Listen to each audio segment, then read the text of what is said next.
Hi everyone. So, today's September 15th, which if you're an F1 fan is of course the day that the new Netflix documentary covering the life and career of Michael Schumacher has been released. I watched it this morning and so I thought I'd just give a review of it while it's still fresh in my mind. Overall I thought it was fantastic. It's styled in quite a similar manner to the Senna documentary from 2010. It's got the same sort of very cinematic editing going on and it focuses less on the career and the driving aspects and more on him as a person. So it starts initially with his early career in karting, which is quite interesting to see how he starts out. Particularly also is how much he looks like his father, Rolf. And then they move on. Obviously, eventually it doesn't take long before they get into his start in Formula One. And this is where things get a bit uneven because the documentary itself it weighs very heavily on his career in the 90s. So the first hour and a half roughly of the documentary goes up to him winning his first championship with Ferrari in 2000, and then the last 30 minutes or so covers everything else in a much more brief manner, which surprised me a little because obviously the period where he won his 5 championships isn't always the most interesting part of F1, but there was a lot that went on there that is still could have been covered that wasn't. And for a lot of people, that's what Schumacher is really remembered for, is just being that unstoppable force with Ferrari.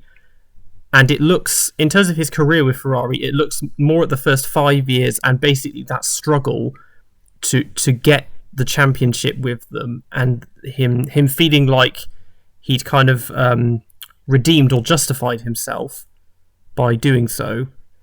So when it starts, it covers his early career at Benetton and a little bit of his relatively short-lived rivalry with Senna. So that's where it feels like there's a bit of an overlap with the Senna documentary because it looks at Imola particularly, and then it looks and then how that affected the rest of the season because then his main rival ended up being Damon Hill rather than Senna himself. Naturally, Adelaide comes up in 1994, as well as Jerez in 1997. Obviously, his big 2 title-deciding collisions. This is where it gets interesting, because they had originally said that this was going to reveal everything and be a kind of no-holds-barred documentary, but it does kind of come across in quite a sympathetic light in terms of those collisions, because a lot of people consider him to be directly at fault, and that's basically his sort of cheating side, and this kind of it portrays it less as him cheating and more just him being very just committed and determined to do what he could to win at all costs. Basically, it goes from there into his rivalry with Hakkinen, which is pretty interesting to see. In particular, it's just because this is an era that I didn't watch myself. Obviously, as a history buff, I know a lot about Schumacher. Even though I only started watching F1 in 2008, so I saw him when he was racing with Mercedes, but obviously he was a mere shadow of his former self at that time, so it's not really representative of the real Schumacher. But yeah, it was interesting just again seeing his rivalry with Hakkinen and how that played out.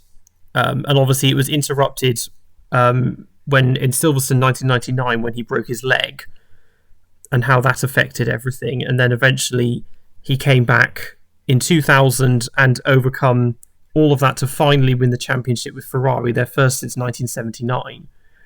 What's particularly interesting from this era is that there is a lot of, throughout the entire documentary, there are a lot of accounts and testimonies from his family, in particular his wife Karina, and something I hadn't actually realised is that she used to travel with him to virtually every race, and she was always there supporting him, and she knew that he was totally engrossed and committed to racing, which is something I think we all understood with him, is that he really raised the bar in terms of fitness and in terms of testing.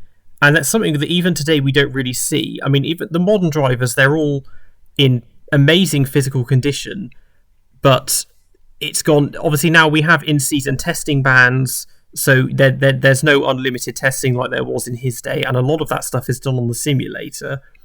And he was just kind of really pushing Ferrari to their limits and getting them testing and constantly trying to work on the car and get everything better. And that's one of the things for me that really stands out for him. It's not so much his speed, because there are always people that will say, with people like him or Vettel or Hamilton, they'll say, oh, well, they've got the fastest car, that's why they're doing so well. And it's like, obviously, yes, it's true that obviously helps, because if he'd been driving around in a Minardi, he never would have run a race, let alone even got on the podium. So obviously you need a fast car, but then you need to prove yourself to be given the opportunity to drive in a fast car. And even then, that's not enough. You need to step it up, and that's where he did, because he was just so wholly committed to Formula One, and it was just his entire life. And he was, in terms of his racing style, where he was really astonishing was his ability to just do qualifying lap after qualifying lap where it was necessary, which these days, obviously, people like Hamilton and Vettel, they can do it. I mean, you could say it's that maybe the tyres prevent you doing that because they degrade so quickly. But that was what was really astonishing about his performances for me as a driver. It looks into his personal life a lot, and Karina obviously gives a lot of details about everything they used to do together. There was a lot of skydiving and obviously skiing, which we'll get to later. And so there was that side of his life as well. And that's kind of one of the big giveaways, I suppose, because if you're a hardcore F1 fan, you know about the championships, you know about the controversial moments. But I kind of wish they'd covered them a bit more, because we get to 2000 when he won his 5th championship, and before that they've covered Adelaide 94, they covered Spain 96, his famous win in the wet, obviously Jerez 97, and then Spa 98 when he tried to have it out with Coulthard.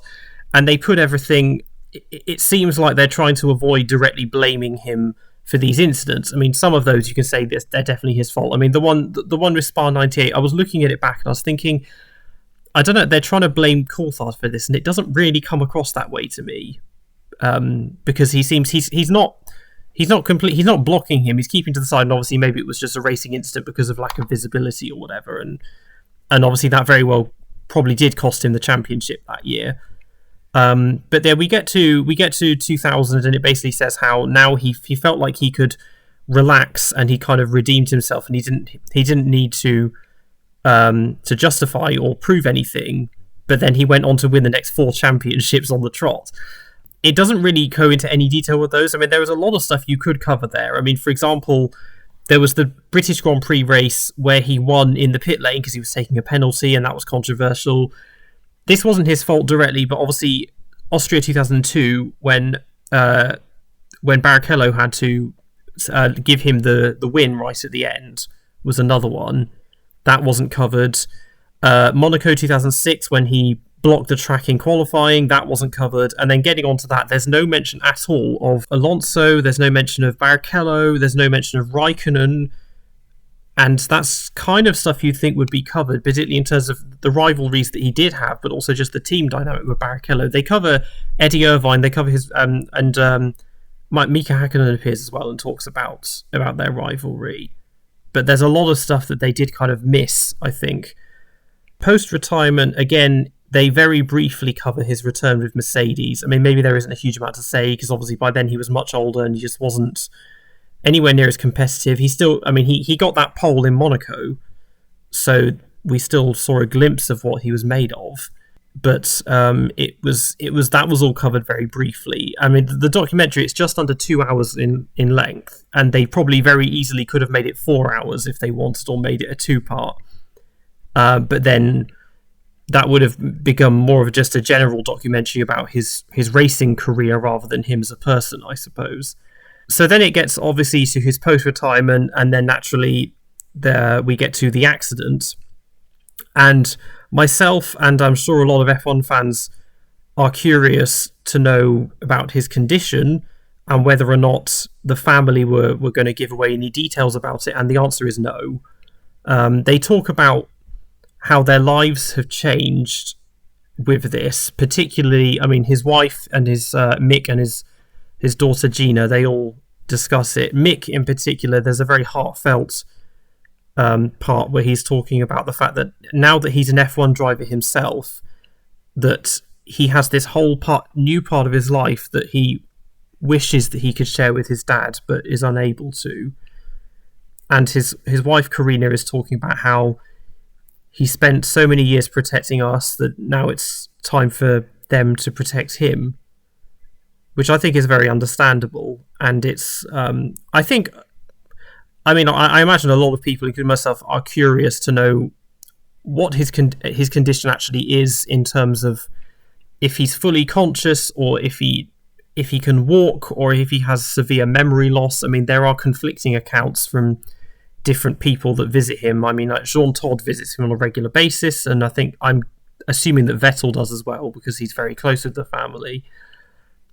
But I don't think we're going to find anything out about that, to be honest. And I don't think we'll be given any updates until the news comes out that he's died, whenever that might be. And obviously that's very sad for everyone, to see such a legendary driver have something like this happen to them, and just wondering what's going on, and if he himself can even remember any of his career or anything, or is even aware of what his son is now doing in the sport. And it's just a great shame, really. But yeah, overall, I think it's a fantastic documentary. It's really interesting to hear from the people close to him about what it was that made him such an amazing driver, and just how committed he was and how all in he went with Formula One. And yeah, I thoroughly recommend you watch it. So yeah, that's all for this video. We'll be back to our regular scheduled programming shortly. Thanks for watching. Don't forget to like, comment, share, and subscribe. Follow me on Twitter and Instagram at Brook_F1, and I'll see you all next time.